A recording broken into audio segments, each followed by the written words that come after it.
Salut à tous ceux qui passent par là, c'est le skater Otaku. Donc bah aujourd'hui on se retrouve pour un nouvel achat manga. Donc cette fois-ci c'est le mois de novembre. Donc après j'ai pas acheté vraiment tous les mangas qui sont là en fait. J'ai acheté que ce duo. Donc on va commencer par ce qu'on m'a offert. Donc tout d'abord c'est un ami à moi qui m'a offert du tome 4 au tome 9 de Black Clover. Donc c'était moi ce qui me manquait, j'avais un trou en fait dans la collection. Et du coup, ça me gênait pas forcément, mais vu qu'il les avait et qu'il m'a proposé de me les donner, bah ça m'a permis de tous les relire. En plus, en relisant le dernier tome qui est sorti ce mois-ci. Donc, franchement, c'est cool, genre ça permet de compléter la série. En plus, c'est un arc assez important à partir de l'attaque de la capitale, au cas où. Et ça se termine par, comment dire, juste après le l'arc aquatique, un petit peu sous-marin si vous voulez. Donc entre temps il se passe quand même beaucoup de choses, après c'est sûr ça fait plus joli dans la mangatech. Donc d'ailleurs en parlant de la mangatech en fait je pensais vous faire une vidéo où je vous présente la mienne à partir quand j'aurai tous les tomes de IQ en fait, quand je les aurai complétés. Donc là il me manque plus que 5 tomes seulement. Et après voilà du coup j'ai dépassé les 200 mangas il n'y a pas très longtemps, donc je trouve que ça peut être pas trop mal de vous montrer un peu ce que j'ai. Parce qu'il y a des choses des séries que j'ai complétées pendant que je faisais pas de vidéo et du coup vous savez pas trop. Voilà, donc là ce sont les tomes de Black Clover qui sont très sympas. Ensuite, le tome 21 de Black Clover, c'est une tuerie. Genre franchement, il déchire tout. Après, en fait, le truc c'est que j'ai pas pu m'arrêter. J'ai été obligé de finir l'arc en fait qui se finit au tome 22 en lisant les scans. Et waouh, franchement, ce tome-là, il y a plein de révélations. Et le tome d'après, ce sera genre du même niveau, voire mieux. Genre franchement pour ceux qui l'ont lu, le prochain tome c'est au-dessus, tu vois. Genre franchement, il y a des révélations de fou. Au cas où là vu que après en fait le manga sera pas terminé après cet arc, je vous le dis. Bah je me demande un peu qui est-ce qu'ils pourront mettre sur les jaquettes maintenant. Genre je sais pas trop au cas où ils pourront toujours mettre je sais pas peut-être Nero, je crois qu'il s'appelle l'oiseau. Voilà, Nero, enfin des petits personnages comme ça, mais franchement, je trouve que c'est un excellent arc, un excellent tome aussi, avec des nouvelles révélations, notamment sur le pouvoir d'Asta, on en apprend plus, et on voit du gros combat. Franchement, excellent tome, ça envoie du lourd. Black Clover, là, en ce moment.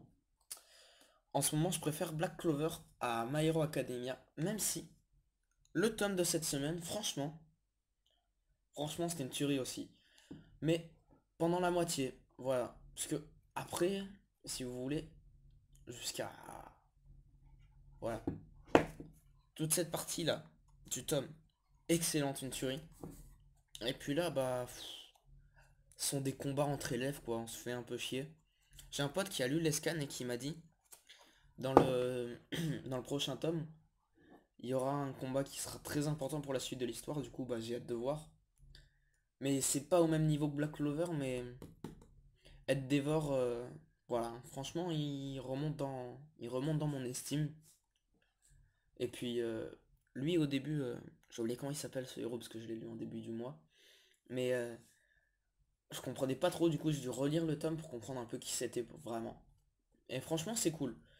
Je l'ai préféré au tome d'avant avec les autres méchants qui étaient pas vraiment très puissants quoi. Les anciens tomes, tome 20, tome 19, ouais pas fifou avec la fête de UA. Mais celui-là, 21, franchement, j'ai kiffé. Après, bon, je l'ai prêté à un ami à moi. Du coup, j'ai la carte qu'on m'a donnée à Alpha BD à Nice. Donc, le tome 11 de The Promised Neverland. Alors, ça, c'est pas la jaquette. La jaquette, je la trouve pas très belle. Du coup, c'est pas si mal. Mais c'est la fin de l'arc Goldie Pound. Si c'est bien cet arc, normalement, hein, si je confonds pas avec. Ouais, c'est ça. Goldie Pound.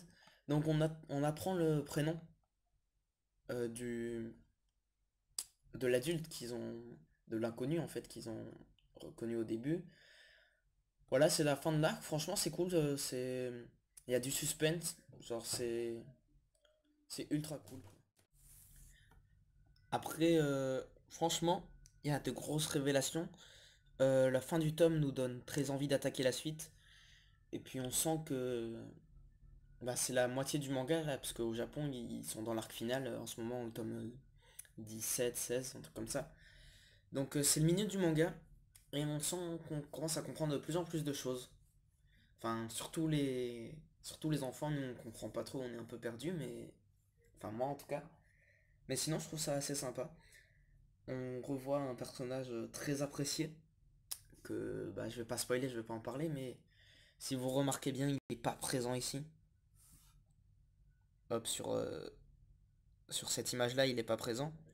Mais sinon, il est très apprécié bah, dans le vote des lecteurs, on le voit.